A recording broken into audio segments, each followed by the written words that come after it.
अस्सलाम वालेकुम दोस्तों, पापनगर जी न्यू अपडेट सां गॾु हाज़िर थी चुका आहियूं। इन खां पहिरीं असांजे चैनल ते न्यू आहे तो सब्सक्राइब करे हाल ते क्लिक कंदा दोस्तों, तो बिना देर वञो त पंहिंजी अपडेट जे तरफ़ तव्हांखे इंतज़ारु कोन था करायूं।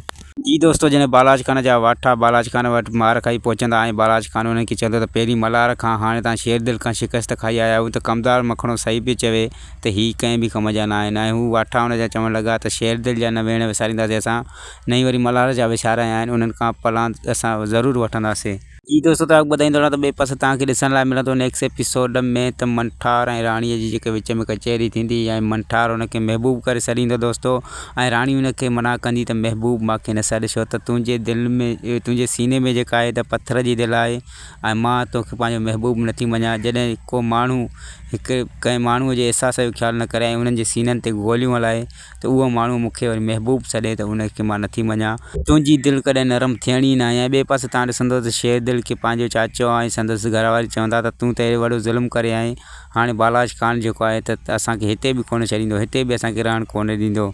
जी दोस्तों, त हीअ हुई अॼु जी अपडेट। उमेदु आहे त हीअ वीडियो तव्हांखे पसंदि आई हूंदी। वीडियो पसंदि अचे त लाइक सब्सक्राइब शेयर ज़रूरु कंदा दोस्तों।